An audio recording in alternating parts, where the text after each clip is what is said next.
if I'm talking about like running, I don't know how far I can make it.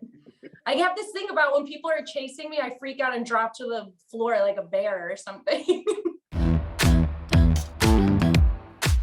Welcome to WatchMojo's Poppin the Culture, your weekly pop culture parade. And me, well, I'm your host with the most money spent on haircuts. That's right, it's Mr. Hollywood himself, Matt Demers. Huge show coming your way. I've got two interviews. Our first is with Garcia. She's the writer behind DC's black label Joker Harley, Criminal Sanity. We'll talk with her.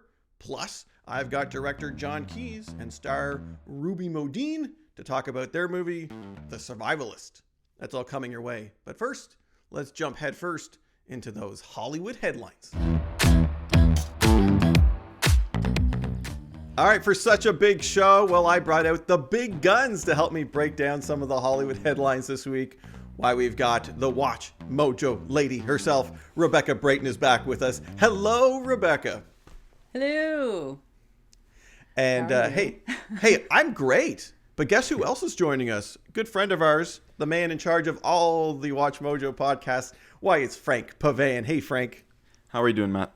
I'm fantastic, and I'm so happy I got both of you here. Rebecca, I want to ask you a quick question before we get into things. WatchMojo put out a top 100 video. Sure did. Wow. You did the VO for this, and I got to ask you, how are you still able to talk? Just barely. I mean, okay, so did you do yeah, I did it in one shot, but we did not have text for every entry. Oh, so okay. Not every entry has like a whole rigmarole, but it was the longest VO I've ever done in one shot. All right, I believe it. Well, we encourage people to check it out. It's top 100 movies, right? It is correct. Man. I am encouraging people to tune in to see where Back to the Future ranks, to see how much sway I have in ranking the lists. Me, it's The Dark Knight. I actually skimmed through to see where it fell, and I'm happy with its placement. So there you go. Frank, do you have a movie if you've been watching WatchMojo for a long time, you would know that we are Dark Knight stans. So, of course, right. I wouldn't have it any other way. Frank, what about you? Movie that you're recent, old, like how? Your favorite of all time? I don't know. It's probably something Jim Carrey related, so I don't know if it got on the list. Did it? Was anything with Jim on that list?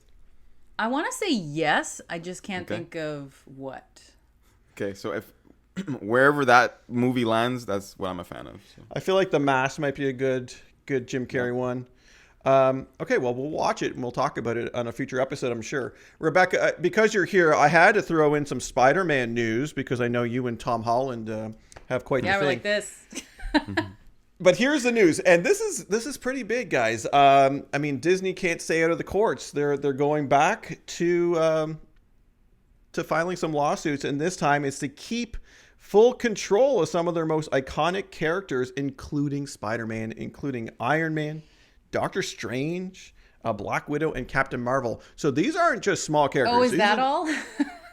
Yeah, that's it, right?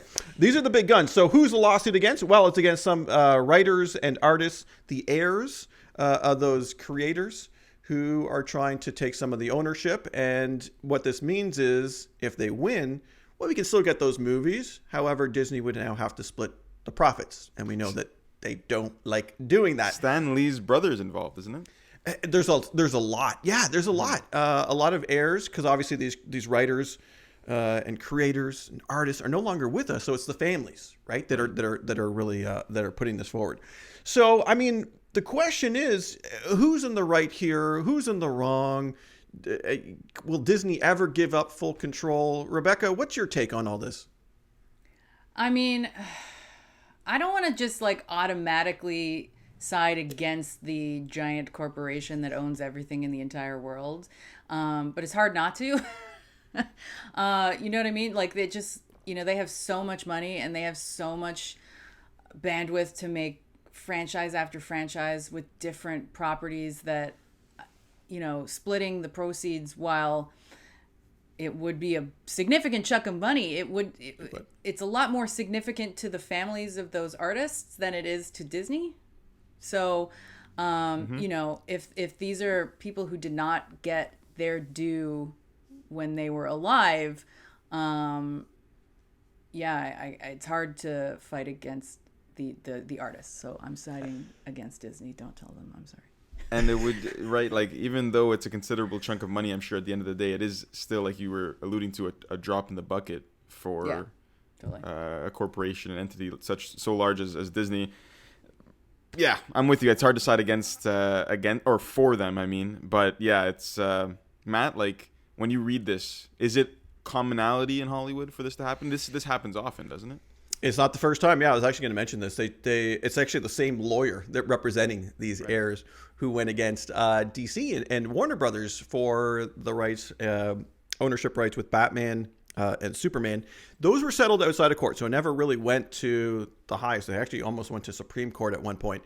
But now, if you read the comics, can you imagine the Supreme Court case of like Batman versus Disney? Or not? No, that would not happen. Batman doesn't own Disney. I'm sorry, I didn't say that. Take it back. Edit it out. I'm sorry. Leave it all in. No, it almost did. The Supreme Court almost had to talk about superheroes. So yeah, man, it's and it has big implications because if this goes through, then where does it end, right?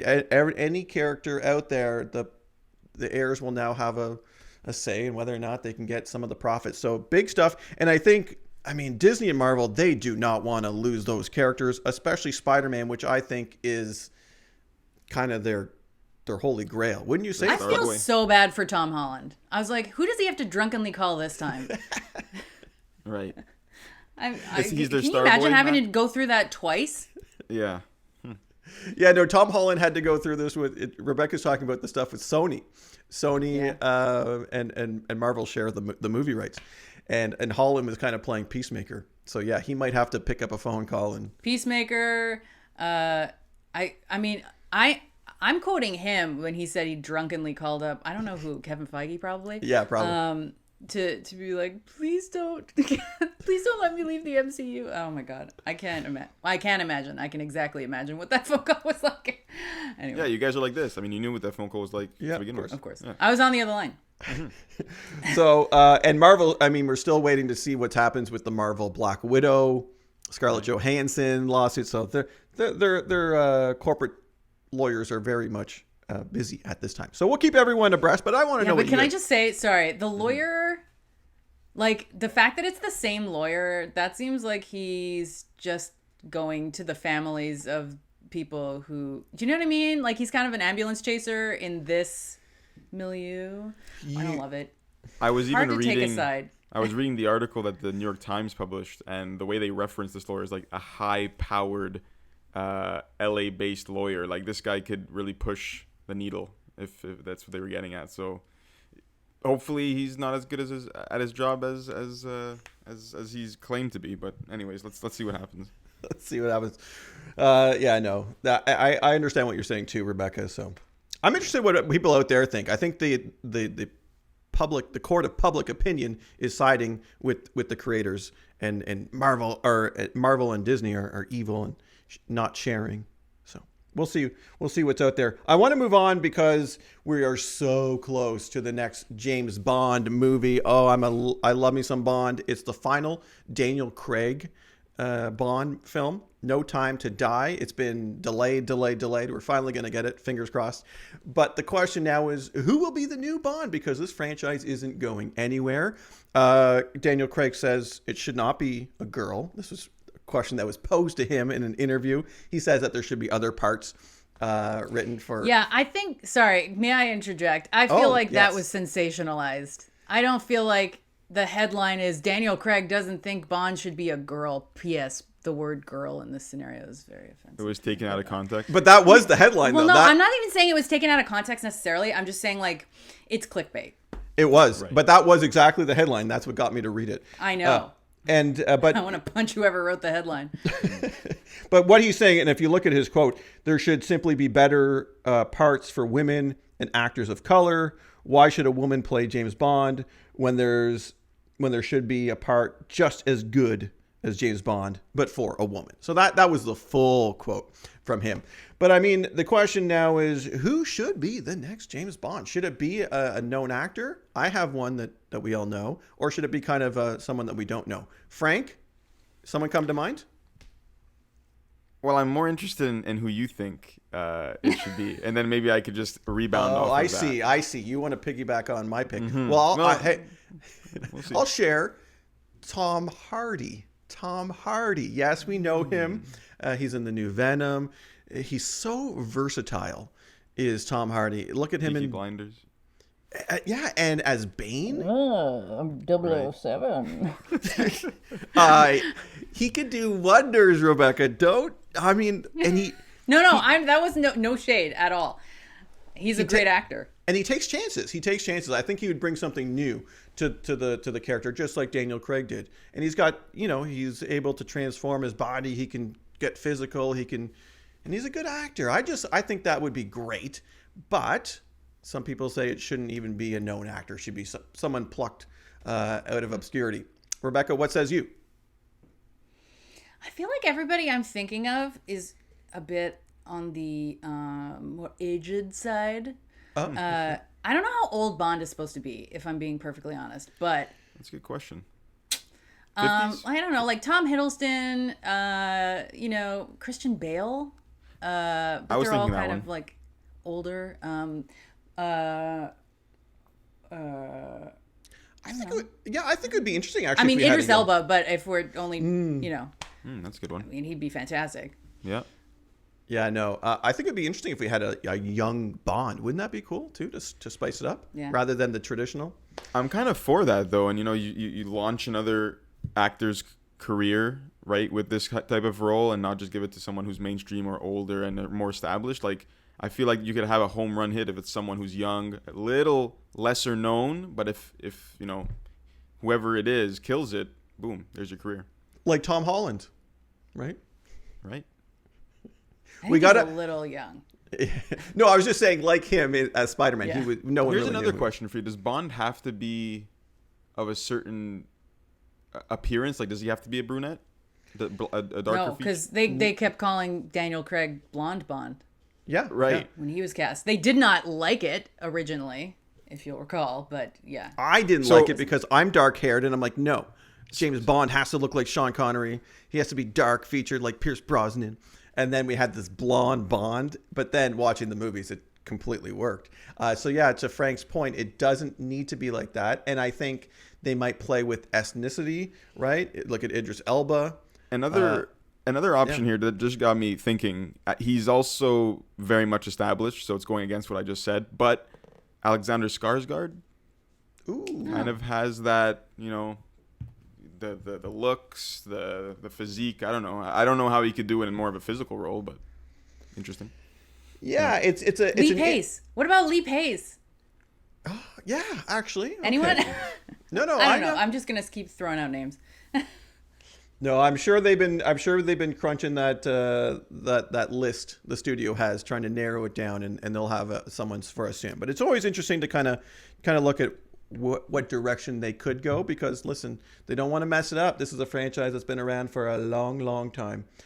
Okay, we have to end with some big news that came out of the world of Netflix. Netflix had a fan event, and it was called Ta-Dum. Yes, as in when you start Netflix, it goes Ta-Dum.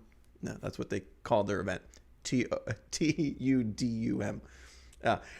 So basically, we got previews of all their shows coming up. So everything from your Cobra Kai to Stranger Things the next season to The Witcher. We also got to look at some new shows like Cowboy Bebop. I mean, there is a slew of things that came out of this fan event just to get us excited. And I asked you guys to pick one or two that you are most excited to see coming up on Netflix. Rebecca, I'm going to start with you. What shows are you looking to binge? I mean, I don't want to be really basic about it, but I am looking forward to seeing what happens with Stranger Things. Of course. Even though the kids are going to be 87 years old by the time it comes out. But anyway. Yeah, no, we talked about that before, that, yeah, you can't get around the fact that these kids age fast. But yeah, no, I'm excited. And that franchise just really took off, and it doesn't. I mean, this isn't the final season though. They haven't said, so there'll probably be one more. Oh, I thought it was. No, and I thought so too, and that's why I kind of looked into it a little bit more. So there wasn't anything official. It looks like there will be one final one after this. Again, saying how old will these kids when they're be? growing up, when they're adults. Exactly. So we'll see. Any others that were on that list? Because there was a lot. Are you a Witcher fan? Funny that you asked that, because the thing that I had to do, which is why I was late to this call, was things we're hoping to see in Witcher season 2. I've never seen it. I've not read the books, haven't played the games, but I don't know. Sell it to me. Well, it's at the end of the day, it's not going to be for everybody. It's kind of high fantasy, right? Henry Cavill does a great job. I was a little confused, actually, the first season, because, again, I didn't read the books or play any of the games, so I went in kind of blind. So I was reading a lot of supplementary material and watching videos like WatchMojo, which does a great job of filling in the blanks. So I would definitely do that, but it's well done. Production values are fantastic, and I like Henry Cavill in that role. He's great, too. Frank... I know I can almost guess one of your Netflix shows that you're excited about is Ozark, right? Are you correct? finished? I was going to say that. Okay, so I was going to say Ozark. I was also going to say You, but I don't think it was... Ooh. Was it? Yeah. Yeah. Was it on this list during the Tadum? I don't know, but the new season is coming up. Yeah, I'm just completely hooked on that. Ooh. And yep, go ahead, please. No, go. I just thought of my other one. It's Big Mouth. Oh, yeah, okay. yeah. It's funny stuff. I'm a huge Big Mouth fan. No, me too, Sorry. me too. So, yeah, no, that's a good one. You, for sure, I don't know, it's just captivated. Penn Badgley can go from a kid you just want to love to someone you want to kill in 5 seconds on that show. Bridgerton, interested in that one. I think I liked the first season. Did you watch the first season? I did. This is one that I didn't watch, but I know people that just fell in love with it. Yeah, it's got that charm to it. It's the acting is terrific. The production quality is second to none. It's really good. I'm glad to see that there's a second season. Although the plot line will not be following the main cast from the first season, or at least they'll be involved, but not on the primary scale. So yeah, and I've heard good things about The Harder They Fall. Okay, yeah, it's not on my radar, no, but I have heard some things about that as well. Okay. For me, and I'll get you guys to chime in because you didn't mention it, Tiger King, season 2. You guys, Tiger King, the second season, it's coming. Did you watch that, Rebecca? I didn't finish the season. You looked like you were gonna fall off your chair when he said that when it came out. I almost did fall off my damn chair. I'm so over it. I was over it before it was over. Like I was just like, I do not. What? I do not require. And I especially do not require a season 2. What the hell could they possibly cover? The aftermath of season 1, that I almost said it, but a whole season? Yeah, that blank Carol Baskin, she had something to do with her first husband's disappearance. I just know it. And then the whole thing with Trump, he almost pardoned our Tiger King in jail, almost got him out of prison. So did he though? He didn't. But there was petitions. But did he really come close? Or did he just request it? I need to know what's going on. I need to know what's happening. Tiger King was such a guilty pleasure. So I'm excited for that. And then neither of you mentioned this other one, which is completely the opposite of Tiger King. And that would be Sandman. Sandman. This is based on a graphic novel that there's so much depth to it. Neil Gaiman, for those that know, this is like a holy grail of graphic novels. And some people said it was unadaptable. What is the word I'm talking? You couldn't adapt it. Unadaptable. Thank you. They said that about Watchmen, but look what they did there. They did some great stuff. So now, so now I've got my fingers crossed for Sandman. I don't know if this... my guilty pleasure was Flora's Lava, just so you know, like early pandemic, it was Flora's Lava. So bring it back. And I got 2 more thoughts on this. First of all, I don't know if Peaky Blinders was involved in this, but I'm looking forward to that season. Don't know if you guys watch it, but anyways, it's kind of one of the more mainstream shows on Netflix. At least I think so. It's like one of the bigger names. So that next season, I believe it's their last one, that's coming up. And what's up with Squid Game? I'm hearing about this. Oh, What thank is you for this? mentioning. People love Squid Game. My 13-year-old niece was just asking me yesterday, hey, do you know about this Squid Game on Netflix? It is a #1 show right now. It's a Korean drama / almost horror. And people are just obsessed about it. Now, I admittedly at this time of recording, I haven't watched it yet. I've been reading about it and watching the trailers, but this looks like something I'm really into. Just completely off the wall, just craziness. So it's kind of dark. It's a bit of horror, you said. If you watch the trailer and you read about it, it's like these people are put into a game where they play kid games, like harmless kid games, but they can die and do die in large numbers. Rebecca, Squid Game, I mean, you must be hearing all about this.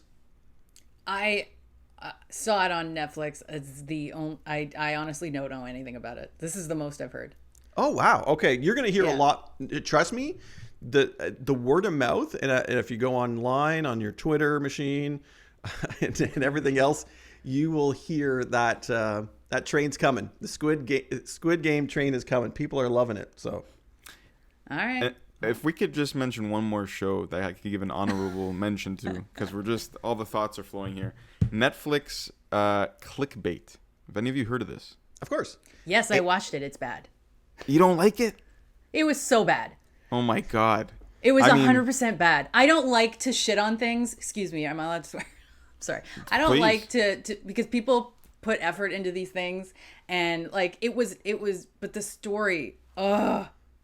Did So you what finish bothered Are you about it? done? Because I feel like I'm such a softie with critiquing movies or shows that I don't like come up and say, I am God, too. that was horrible. But I know you don't hold back. What bothered you about Well, I have to hold back because if I tell you, I'm giving the whole thing away. it? Okay, fair. Are you done? I am. Okay, so who did it is insane. Oh, Like yeah. the thing about like a whodunit is that you're supposed to be able to try to figure it out throughout, right?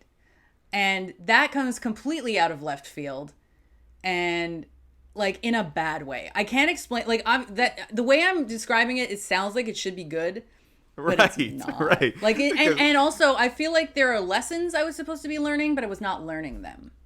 Interesting. Okay. And also makes me afraid of catfishing, which Yes. I am already afraid of. So You should already be afraid of catfishing. yeah. yeah. Okay. Fun all stuff. right. Okay, so clickbait. There you go. Rebecca's giving it a big thumbs down. I'm folks, sorry. I mean, I watched it in a day. So, Wow. Good for you. So what's but I was just like, I need to get finished. I need to get over this. Like, I need to move on. move on with my life. Well, hey, we need to move on with the show, guys. Okay. I need to know what everyone out there is looking forward to, whether it's on Netflix or elsewhere. As mentioned in our last episode, fall is like Christmas for TV fans. We get to unwrap new shows, but also enjoy new seasons of our favorites. So let me know in the comments. Frank, Rebecca, don't go anywhere. Us? Well, we got to go beyond the list. All right, this is the part of the show where we like to dig deep in the vast archives of WatchMojo, pluck out a top 10 list, and go further beyond with our own personal opinions, takeaways, just reliving it. And wow, today we've got a bit of a doozy because a lot of popular series, well, it's inevitable that they come to an end, right? Brooklyn Nine-Nine is on its way out. So we thought it'd be interesting to look at some of the worst series finales of all time. So these are shows that ended on a sour note, right? They didn't end it. These probably beloved shows that didn't end it the way they started. Clearly, we watch a lot of TV. Maybe you've seen some of these. Let's go through the list, folks. The first one, number 10, is for a little show about nothing, and they had a big old finale. Seinfeld, man, it was. I'll have to check the numbers, but it was one of the most watched shows of all time, this finale. And I remember tuning in. I'm still a big Seinfeld fan. And I'm iffy about that finale. It was kind of weird. It was almost like a clip show. And it was like, but what really could they do? For those that haven't seen it, they go to court. Okay, and jail. no. Dude, the show was on in 1998. We do not have to give a spoiler alert. Yeah, that's fair. That's true. I don't know the rules of spoilers, but yeah, they go to jail. They go to jail at the end. People were like, "What? Seinfeld to go to jail?" Listen, I didn't know what to expect. I'm iffy. I think it probably deserves to be on this list at number 10. Yeah, I won't. Even a big Seinfeld fan like myself won't disagree with this. Rebecca, did you watch Seinfeld? Do you watch Seinfeld? Absolutely, yes. No one watches Seinfeld more than my mom, though, I will say. And I will pair. No, I doubt it. I doubt it. I will actually give you her take on the finale, because she kind of changed my mind on it. I don't think I would put it on this list anymore because okay, here's the thing. Originally, I disliked it as a fan of the show because it just kind of like made you realize that you had been investing all this time and energy in watching the show in these people that are actually terrible people. They're terrible people. You knew they were terrible, but like the finale really solidifies that fact and actually gives them consequences. And I think it was the perfect finale for them. I didn't like it, but I think it was a good Seinfeld finale because they finally had consequences to their actions. They full circle to the pilot episode with that conversation about the button placement, and it worked well for me, even though I didn't like it. Yeah, this took some time and reflection to see it this way, though. It did. I mean, like I said, the show was on in 1998, so I've had 20 some odd years to. We've had a lot of time. We've had a lot of time. Yeah, I didn't know really what I was expecting from it, but at the end of the day, it is what it is. And think about all those extras that they gave jobs to again. Yeah, like that they like, even from a real life perspective, they gave all these like a paycheck and royalties from the episode later. So I have to respect that. That's true. Very true. Frank, I'm going to get you to chime in on number 9. This would be for a little show called Battlestar Galactica. I haven't seen it. I don't know if you've seen it. I remember this show. People love their sci-fi. People love their sci-fi shows. And I remember the show being really great, but that finale, and it was titled Daybreak, people gave it a big old thumbs down. Did you watch the show, or do you? I did not, Matt. I'm so sorry. So I can't add much to this, but sci-fi community is strong. But like, I don't know. I feel like that completely passed me. Sci-fi Galactica. I don't know. What year was this? No, it's Battlestar Galactica. Oh, Battlestar Galactica. See, that's how much I know about this. Hey, Battlestar Galactica fans, write your emails to. What did I call it? Frank. Sci-fi Galactica. Sci-fi Galactica. Jeez. Here's what they didn't like.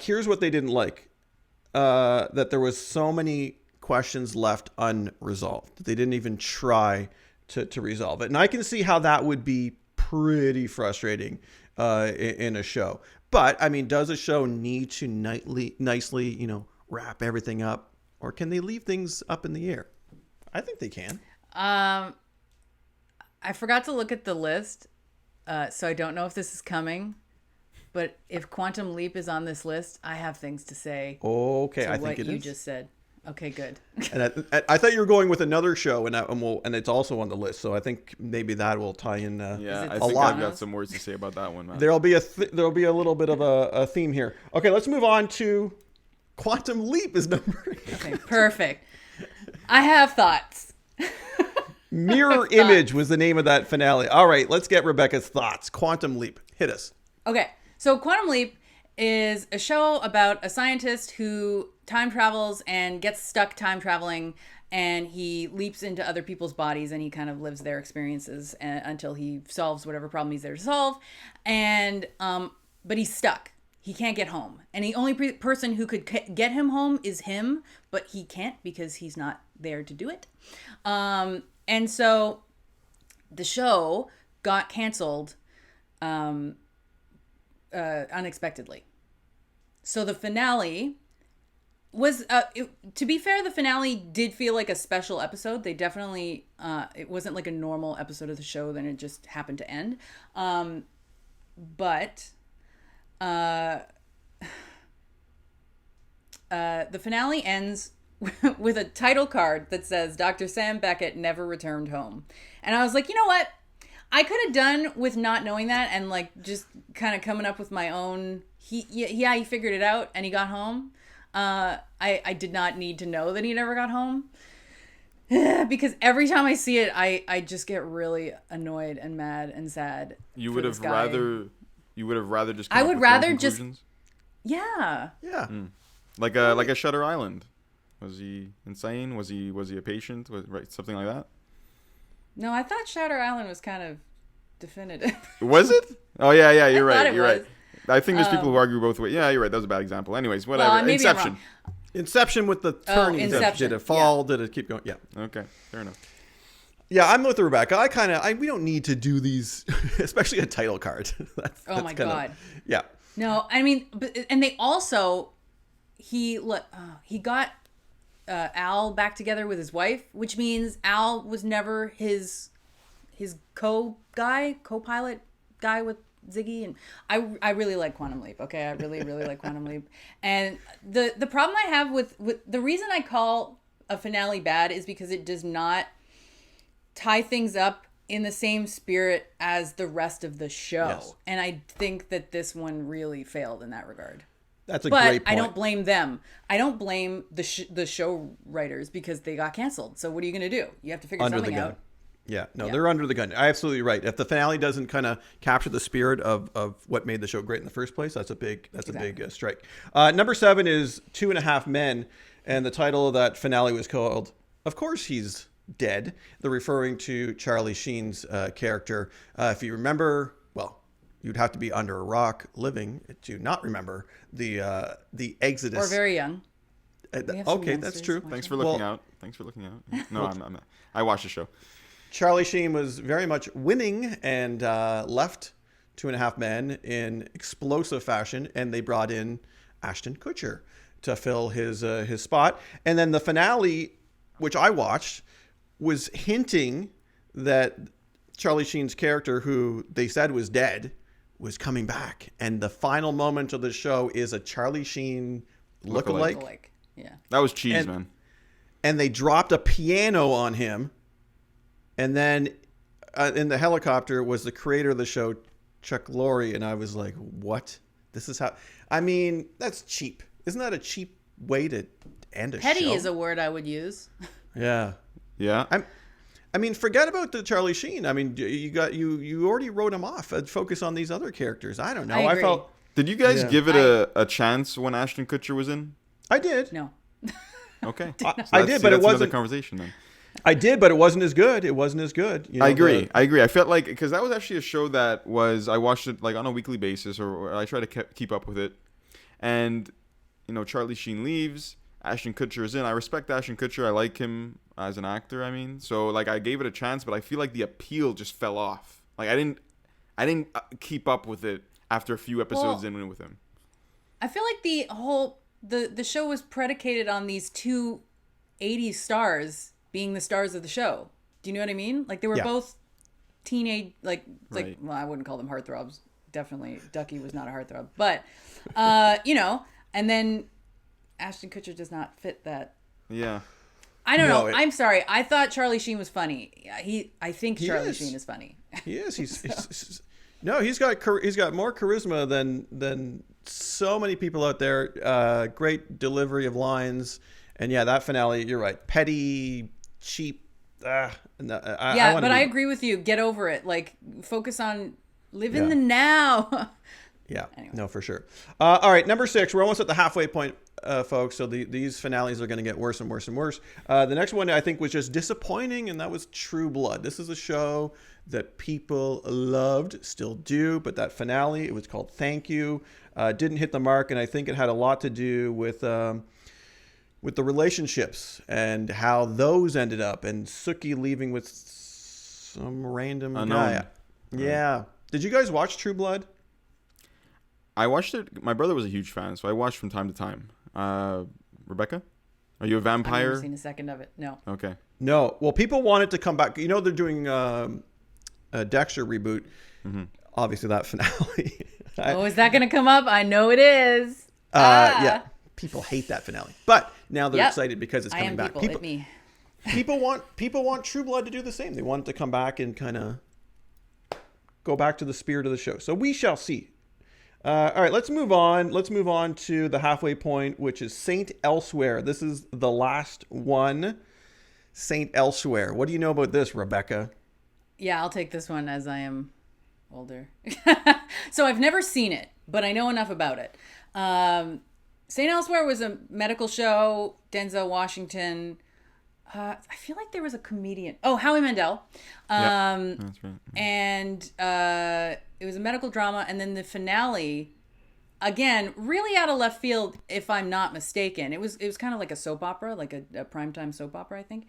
And then the finale, it zooms out from the hospital. Oh, And it's, yes. the hospital's in a snow globe. Yes. And then the entire storyline has been fabricated in the mind of an autistic child. Yes. Oh my God. Yes. So it's very, it's very creative. It's very unexpected, but I'm not sure that it works for this specific show. Do you know what I mean? Like, I would like to see that on a different, like a Twin Peaks maybe, or, something that's already a bit weird. Although, like I said, I've never seen Saint Elsewhere, so maybe it had elements that I just don't know about. So, Yeah. I think No, it's cool. I agree. But Yeah. No, I could see why you would be like, well, that's weird. Yeah, very weird, very weird. All right, let's move on to number 4. This one is one that I was alluding to earlier. It was called The End. That was the name of the episode, and the show is called Lost. I think it was impossible to please everybody with their finale because there was so much hype and there was so much questions that needed to be answered. They did their darndest, but people were left incredibly disappointed. I feel like I blame the writers at the beginning who didn't have a roadmap. They admitted that they were making it up. So that's on them. They knew the finale had to come. This was a big, big hit. Frank, did you watch Lost? I didn't watch it in full, but I watched bits and pieces of it. I know there's a strong cult following to this show. Like Huge. People are enamored with it. And Huge. I think if we're going off of, hey, the show was released in such and such a year, can we talk about spoilers here? Can we talk openly about this show? Oh, yeah. 10? Yeah, I think we're fine. We're fine. Well, yeah. Like it just never happened. We Was talk that the about end of it? No. It was all what was the end? How did it happen? No, it did happen. The problem is, here's my big problem with the Lost finale. I can't explain it to you. You're right. It was kind of confusing, but the I can final understand moment. that being a reason to not like the finale if you can't even explain it to someone. No, the final Like, moments they happened. might have been in purgatory together, but then they said it wasn't purgatory. I don't know. Yeah, and then the I don't final know. moments. And then they all meet up again. when they eventually. die, apparently, or something. Yeah, and a lot of people had problems with the fact that it was so literal. Like, there was a literal plug, like and like the good versus evil. Like, it was a bit too literal in the allegorical. Okay. It should be a bit more symbolic than it was. I don't know. I think they should have definitely planned it from the beginning. Like, I think any show like that would be on now, they would pitch to a network with a specific number of seasons, and I don't think that this will ever happen. Well, How many this seasons will in never Lost? happen again. Rebecca Brayton, 2021. How many seasons It'll in definitely Lost? happen again. 6. It was on from I think it was- 2004 to 2010. Yeah, so 6 seasons. Okay. And there was a lot. There was a lot of questions, and that was the whole thing. Each episode kept you wanting more and trying to piece And it it was all a together. network show, so not season 6, but most of the seasons had 24 episodes. Yeah. So Marathon. I don't think it would be on a network anymore, probably. And they would plan it out, and they would say, like, this is where we're starting, this is where we're ending. Like, I don't think anyone's gonna just be like, yeah, this is a weird show, and polar bears. Right. Okay. Yeah, polar bears and what happened. They didn't even explain the comic book. Remember, the kid had a comic book and it was happening. And anyways, number 3 is Dexter. We talked about that earlier. Rebecca, I'm assuming, were not happy with that finale. I am very Sure much wasn't. excited. I'm excited for the reboot. Let's fix I'm it. not, because the What's it finale called, New killed it for Blood? me. Dexter New Blood. That's right. It's coming back. It's we're weeks away, folks. and a lot of anticipation. I'm excited because I hope they fix it. Because we ended it with what? He abandoned his family. He's a lumberjack now. Mm-hmm.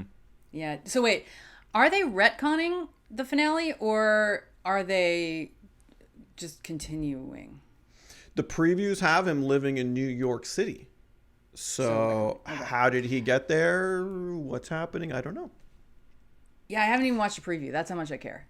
That's how much I watched this show start to finish, and I haven't even watched a preview for the reboot because the finale pissed me off so much. But don't you want to see them fix it? Don't you have? I mean, I'll watch it hopes? probably. Yeah. Like, yeah, no, it was really disappointing because first of all, there was a lot of weird stuff in the last season anyway with like him and his sister and their romance and I know they're not technically related, but it was still weird. It was cringy, yeah. Yeah. And we talked about this last episode, I think, where the production value of the show seemed to go down. Like it feel like they got less money for some reason. Sure. I didn't notice that, but okay. At least the quality of the writing went down. It made it seem like everything else went down with it. So have you ever read the books? No. So I bought the first book, which is pretty much beat for beat the first season, and I didn't finish it. Partly because I knew the end because I'd watched it already, but partly because they're not good. Like it's a good story and it made a good television show, but it was like I don't know. Maybe this is true to the spirit of the source material. This finale, I have no idea. Yeah, so we'll find out. I got my fingers crossed. Frank, I'm moving on to number 2 here because we talk a little bit about sitcoms ending and sometimes they do right, sometimes not so much. This one, people hated How I Met Your Mother. The Last Forever was the name of that episode, 2014. Did you see this? Do you know why people are upset?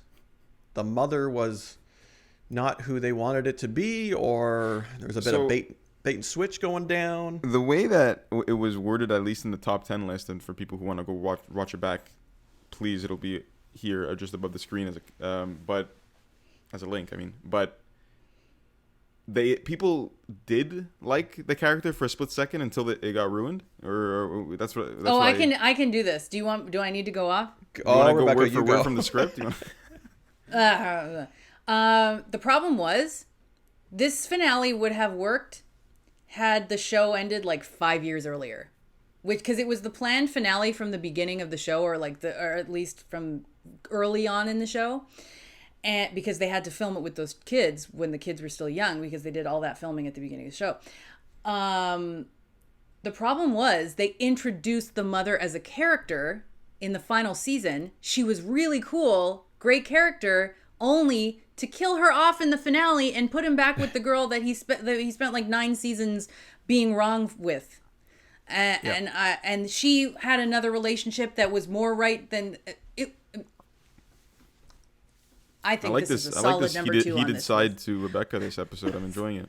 Don't mess with Rebecca's shows. But no, I'm totally with you. It was like the rug was pulled out from underneath us, and yeah. But now we're getting How I Met Your Father. That's a show. Oh. That's a real show that's coming out. So maybe they'll do it right.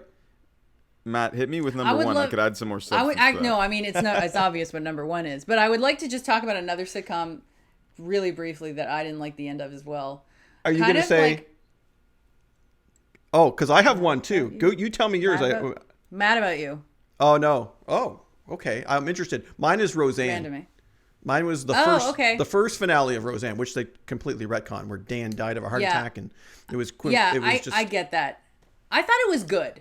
I was not a Roseanne person. I did watch the finale. I thought it was good, but I didn't have a lot of invested into it. So basically the past couple seasons that you've been watching, the finale said that it was just writings in Roseanne's book. It was all made up. Yeah. So all the stuff we invested in didn't actually happen. I was like, what? What happened? What happened in the Mad About You finale? So Mad About You finale was the last couple seasons were a bit more dramatic, or maybe the last season. They were having marital problems. They almost broke up. Then I think they had a baby. So there was a lot more drama in the last couple seasons for a sitcom. It was well done, but not funny in spots. Some of the fights were just very, very real. Well done, to be clear. The finale was a jump forward X number of years, I don't know how many years, and they are not together anymore. And I'm like, wait a minute. I just watched, I don't know, 7 seasons of a show and about a couple. They are the show, and then you're going to break them up in the finale? And it really bugged me. And their daughter was telling the story. Their daughter was Janine Garofalo, and she was also a filmmaker because Paul was a filmmaker, and she was doing a documentary about her life and her anyway. And it again shows that do not honor why you watched the show in the first place. In their finale, bug me. I'm glad I didn't watch it now. Thank you. I probably bothered. never will. I never will. Well, all right. But then they brought it back.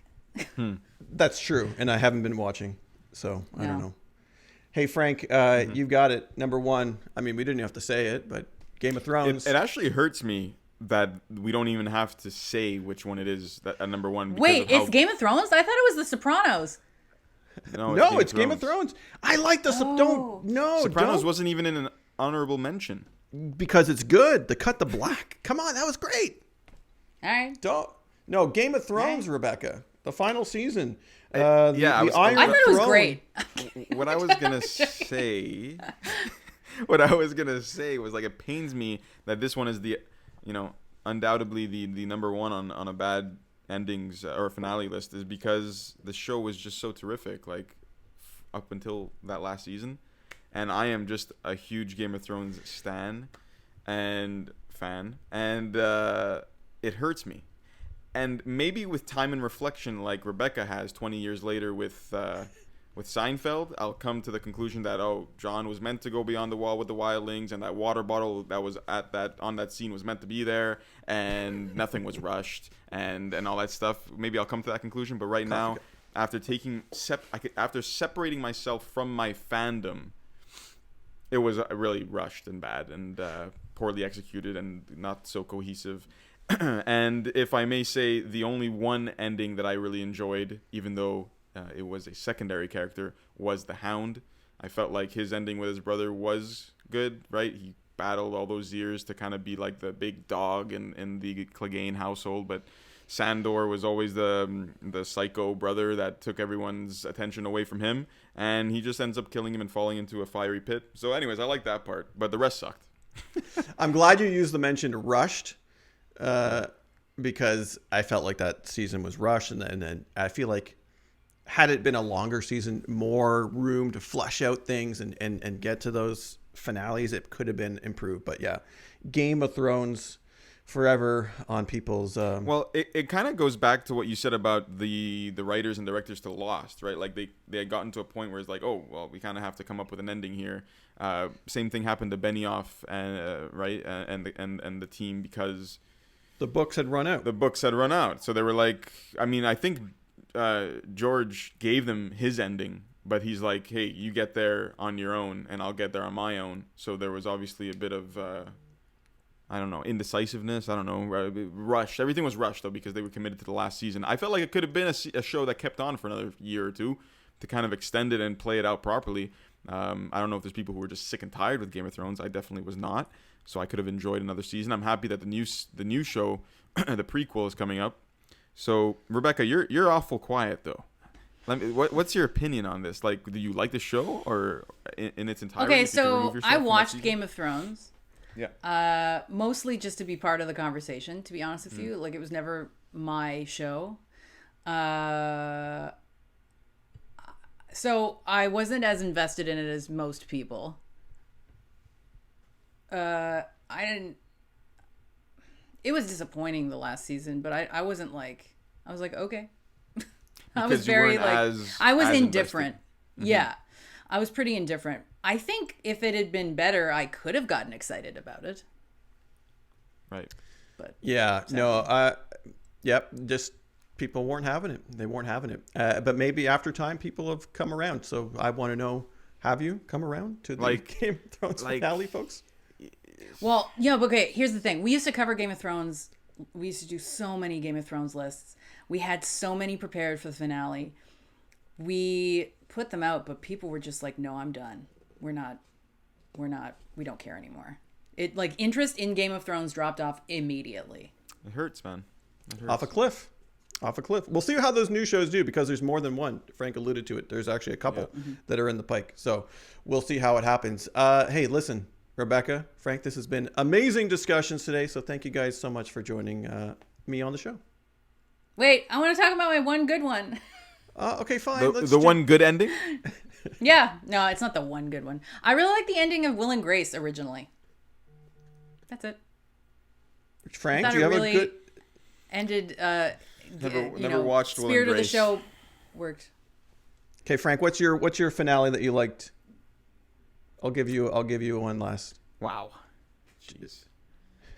Sorry, we don't have to leave this in. Yeah, we can. I mean, I'll leave it in. I didn't mind the ending to Breaking Bad.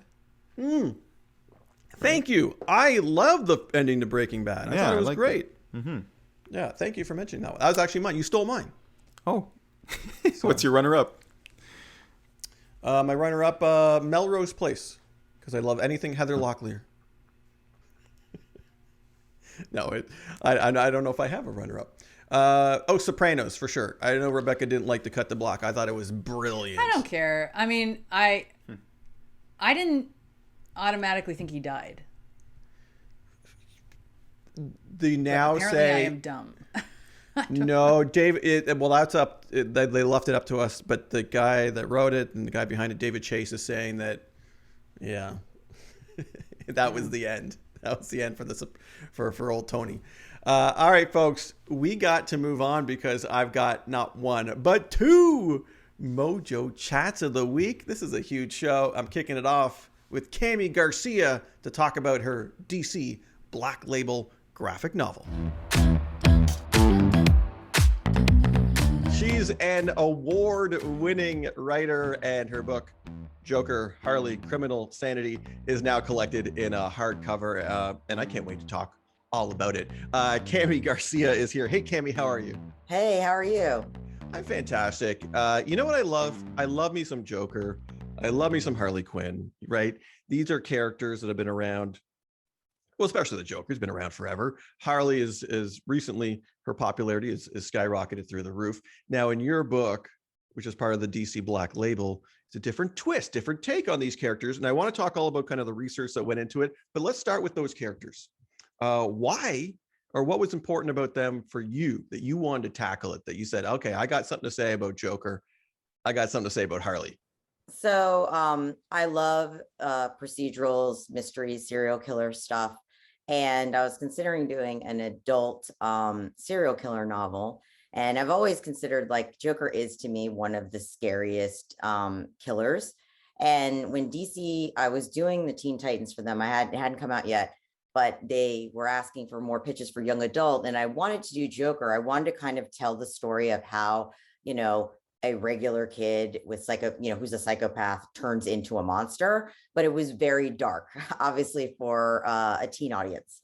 So I thought about, like, well, the natural progression from that is show him as an adult, show what he's doing now.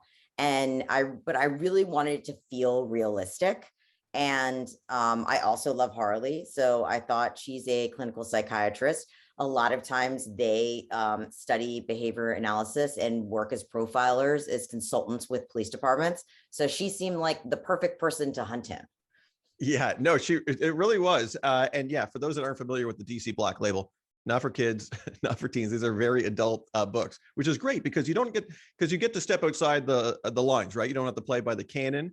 Yeah. Did you have to answer, like, was there certain things you could or couldn't do with these characters, or was it kind of, it's Black Label, you go for it? Yeah, no, I mean, there are limits. They didn't give me like a list, but I knew there were certain things, they want to preserve kind of the heart, the core of the characters. Of course. So, like, I don't know. I think if I had tried to, make Joker like an ice cream man or something, like, that probably wouldn't have worked, but they were pretty open.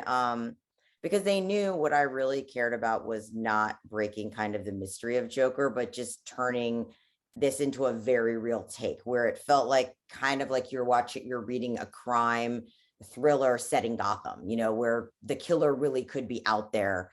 That was my main thing. I wanted it to feel hyper real, to be forensically accurate. We used a profile.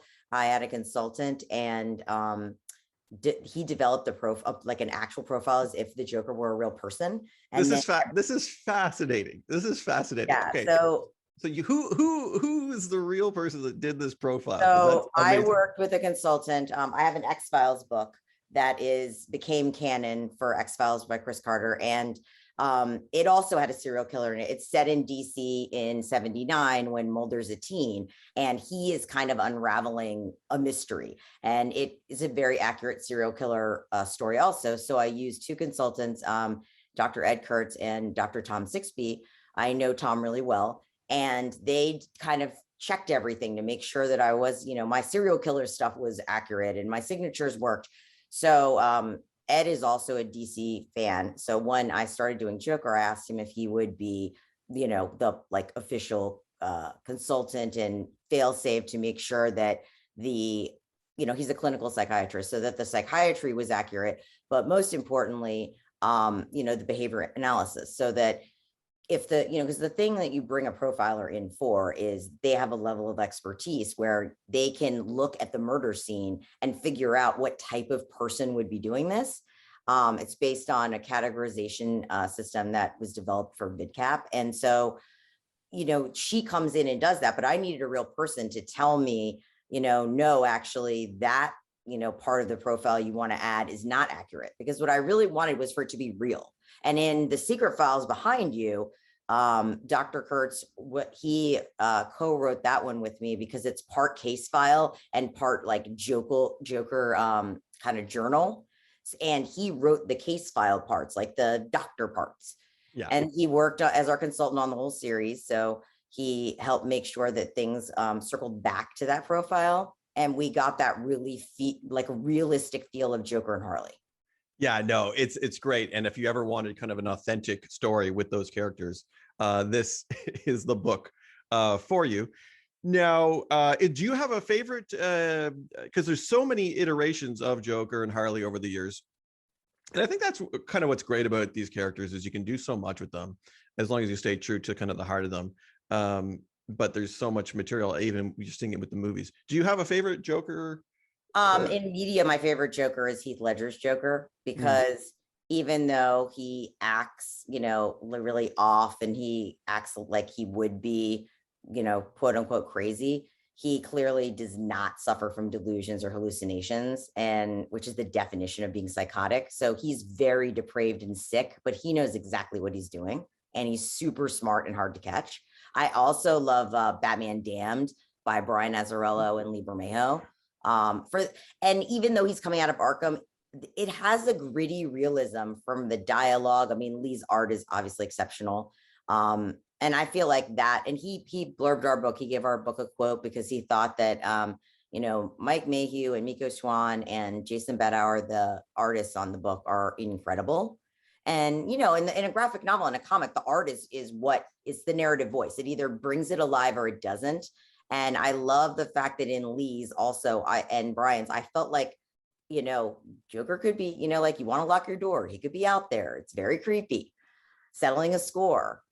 So that's kind of the feel that I wanted, was something real where it had that kind of dark thriller edge, where if you're reading it at night, you kind of double check to make sure the door's locked. But then on the flip side, there are people that romanticize Joker too. And for some reason, and I guess that comes away because he's covered in makeup, but I guess he's not that bad looking. And obviously that falls in with Harley's story as well. So not unlike other serial killers, maybe like a little Ted Our Bundy. Joker is very handsome under his makeup, I have to say. He is, yeah. And if you look at the leading men that played him, you talk about Heath Ledger, Joaquin Phoenix, Jared Leto. Come on. It all makes sense to me. What has been the fan reaction? Because I know for a fact that superhero fans, especially DC, they're passionate folks, and they really care about the stories that are being told about these characters. These are characters that they've had on their, pillowcases or in their lockers, pinned up posters, that kind of stuff for their whole life. What has been the reaction you've gotten? I mean, I was expecting like, some negativity because I lived in LA. My husband works in video games. Like, I know fans are very passionate, but I was really surprised at the, like, how, like, I really haven't gotten blowback from people. And I think it's also because it's on Black Label, like, Yes. people understand this is out of continuity. If I were trying to do this in DCU, I'm sure fans would not be happy, because then I'm trying to break, like, I'm literally trying to break their continuity. But because it's like an out of continuity story, and I've always framed it in interviews, and Dan DiDio and Jim Lee, when they've talked about it, everyone's kind of framed it as this is an ultra realistic kind of crime driven take. So I think people know that I'm not trying to like replace their favorite, Joker Harley movie or anything. But I also worked really hard because Harley is the one who's, I think, the most different in this. She is, yeah. So that to me, this is, I say to people, this is not a love story. Like, they do not fall in love. She's not into him. She's, she studies him because she has to try to catch him, but she's not thinking about, how romantic and handsome he is in any way, shape, or form. Yeah, absolutely. And as someone who's been reading comic books their whole life, I applaud DC for giving these alternate takes, because, hey, listen, just like in movies and TV, you want something different, even if it's about those characters. You talk about the DC Black Label and stepping outside of the canon and continuity. Is there another character that you would love to tackle in that space? There's one on the go? I would recommend a nice Lois Lane investigative journalism DC Black Label. I think that would be fun. What about you? Is there a character that you would like to tackle? Well, obviously, without spoilers, the way this one ends, there's, there definitely be room for Harley to continue on. I actually hadn't thought about like this part of it besides just Harley, but I was actually thinking about it, and it would be fun to do a very hyper realistic version of like Birds of Prey with Harley. Ooh, yeah. Because I love the other like women, and it would be fun to, like, I feel like those are kind of abilities and skills that would like lend themselves to being hyper real. So that would be really fun. That's kind of my interest, is like, how do I make some of the characters feel a little bit more grounded for people? Because I also like the idea of sucking in new readers that might not be comic readers. Because I think a lot of people assume, comics are super fringe and you have to be really nerdy and you have to like know millions of things to read them. And they don't realize that a lot of the, series have offshoots or they restart. Like, you don't necessarily have to read every single thing if you don't want to. So I think this is kind of a good, taste of like, you could, if you like these characters, you could read something like this, and then, hello, here's DCU, and let us introduce you to some more stuff. Yeah, absolutely. Or Image. I mean, there's so many great Dark Horse. There's so many great comic companies putting out great, original material. And I think that's the route I would have gone if DC wasn't so cool about like, let's do something out of continuity. I would have been like, well, I'm going to create a serial killer or a murder situation. But instead I got to play in like the most fun version of one. Yeah, no, that's definitely a fun sandbox to play in. Your background, Cami, if I'm not mistaken, you grew up around law enforcement. Is that true? Yeah, my stepdad was an undercover cop, a plainclothes cop in the DC Police Department for a really long time. And I grew up around, him and his friends. And but I also have always like been really interested in serial killers, mostly because being, having a stepfather as a cop, I know that there are very depraved people out there, and, like, you can get in bad situations, and he was one to prepare me for that kind of thing. So I've always been the kind of person that if I know something's bad out there, I want to know a lot about it so I can avoid it. Yeah, no, I'm the same. Hey, listen, I'm addicted to things like anytime there's a Dateline, NBC, I'm in. Okay, I need to know what's happening out there. But all those shows on the HBO, there's one recently, Mayor of Easttown, which I really loved. I loved that one. Yeah, just that kind of gritty feel. There's something about it that draws me in as a viewer, or as a reader in this case. So it's fascinating stuff. And hey, listen, it's been fascinating chatting with you, Cami. What's next? Oh, so I have where is it? Oh, Beast Boy Loves Raven is my changing gears, very YA, not Yes. horrifically scary. Third book in my series with Gabriel Piccolo that's coming out on the 28th of September. And in the back of that, there are some surprises for other things that I'm working on that have not been announced yet.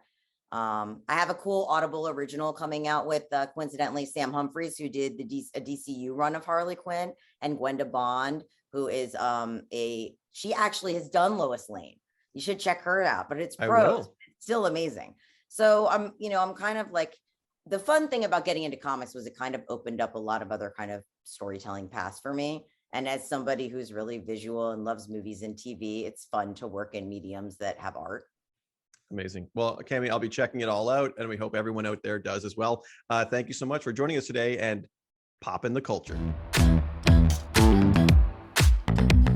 All right, here's my chat with director Jon Keeyes and actress Rudy Modine about their action thriller, The Survivalist. The movie is called The Survivalist, and I've got the director, Jon Keeyes, and one of the stars, Rudy Modine, to talk to me all about this horrifying thriller that's set a year and a half after the fall of civilization because of a viral outbreak. And thank the Lord we don't have any viral outbreaks happening right now. Hey, thank you guys so much for joining me today. Thanks for having us. Thank you for having me. Jon, I'm going to start with you. You're the director. You're the man behind the scenes for this. Set the stage. We're going to show maybe some photos as we chat along. But what can people expect out of this movie? People can expect a post-apocalyptic Western. That's kind of the way we've been kind of pitching it, is that, the movie obviously is about a pandemic, and it takes place after the fall of civilization as a result of a COVID variant. And along with that, we set this movie up as a Western, a post-apocalyptic Western, taking a lot of the story points and elements of a classic Western and putting them in a post-apocalyptic environment. So you've got a rancher, a former FBI agent, living on his land, guilt-ridden by the death of his father, trying to protect his land, when this woman who's supposedly immune to the virus shows up, being chased by John Malkovich and a bunch of marauders trying to kidnap her. And we get to deal with family and fear and get to have all the classic Western shootouts. Every time you explain it, Jon, I get more and more excited. I just I'm so physically excited. Well, Ruby, you're the key. You're the one with the immune blood that everyone's after. Talk to me about your experience on set, because I mean, Jon just mentioned a few of the cast. I mean, who was it? It was John Malkovich was in there. Jonathan Rhys Meyers. That's the other one. Yeah, he's our survivalist. Ruby, what was your experience here doing this type of movie? So cool. I mean, it was such an amazing opportunity. I had so much fun on set. Jon obviously made it so fun to work with, and it was just explosive, no pun intended, because there are some explosions, and it was so cold, and everybody that was working on it, both cast and crew, was so helpful, and it was just really fun all around. Good. Yeah, that's important to know, that behind the scenes it was a fun time. You hear stories where it's not so much. Your survival skills, Ruby, if our society goes in the direction of this movie, and let's hope it doesn't. Scale of 1 to 10, what do you think your survivor skills are? Could you survive this? I think I'm at like a 7.5, maybe 6. And that's pretty good. But not if I have the right equipment. If I have the car, if we've got all the supplies that I need. But I mean, if I'm talking about like running, I don't know how far I can make it. I have this thing about when people are chasing me, I freak out and drop to the floor like a bear or something. Doesn't make any sense. Don't believe her. Wait until you see her getting chased. Thank you, Jon. I'd be playing dead right there with you. Don't worry. My survivor skills, I'm a 2. Go over me. If there's no Wi-Fi, I'm out. Jon, this movie obviously dealing with the viral outbreak and what happens a year and a half after all this stuff happens. Are we and I hope the answer is no, but do you ever see this happening to our civilization? if people continue making the wrong choices, I mean, Like, you know, I careful. mean, obviously, yeah, I know. What's interesting was we wrote the script. The script actually was written just before COVID started. So we had actually turned the first draft in just as people were beginning to hear about the pandemic. And once we decided to make the movie, we let the virus be COVID to make it relevant, you know, and a little bit scarier. And we chose Delta as the variant that wiped everybody out, thinking, you know, COVID's never going to stick around that long, and you know, we'll choose a variant that's far out. And it's just the irony of the fact that Delta is what wiped everybody out, and what's kind of happening right now makes it a little bit scarier. But you know, I mean, you start hearing about a lot of the viruses, the mutations that are happening right now, and the new Mu variant that apparently the vaccine isn't even really kind of doing much against. You know, it's scary to think about. I mean, is it going to ever get to the world that's in the movie? Probably not. Hopefully not. I don't think that's reality. But, you know, we love to face our own fears, and hopefully that's some of what we get to work out in watching the movie. Yeah, absolutely. And knock on something. I don't have any wood near I've me, been but knocking on wood the whole time. Thank you, Ruby. Got Thank us you, Ruby. covered. John talked a lot about at the beginning about how this movie is kind of a mix of genres. You got a bit of Western, you got the action, you got the post-apocalyptic stuff. As an actress, that must have been a kind of a fun playground to play in. Is this kind of a genre, or is there a specific genre that you like being in? Because you did some horror comedy, if you will, with Happy Death Day. But what about what's kind of your favorite go-to? I actually find joy in all the projects that I do, be it drama or action. This is my first time being able to do an action film, and I don't think I'll ever do anything else now. So I guess that's my new favorite, because I just want to run around and shoot guns and like scream forever. But next time I want to do like combative fighting, John. You know what I mean? Okay, gotcha. Yeah, we'll get you in some fist fights. Thank you. I'll look forward to that. And John, what's next on your plate? Anything that you can give us a tease of before we go? I just finished filming another action movie called Banshee with Antonio Banderas, Jamie King, and Tommy Flanagan. So it's a modern movie about assassins, rivalry, and revenge. So we just got done filming that about a week ago. Amazing. So cool. You always have these amazing casts at your disposal. I don't know how you do it, but keep doing it. Yeah, I'd love to keep doing it. All right. Well, we would encourage everyone to check out The Survivalist. October 1st, it drops on all the video on demand platforms. If you can't find it in theaters, definitely do check it out. Ruby, John, thank you so much for joining me today. Thank you for having us. Well, that's going to do it for another episode, everybody. My thanks to John, Ruby, Cammie, Frank, Rebecca, and you all for watching and listening. Hey, I've been Mr. Hollywood, Poppin the Culture.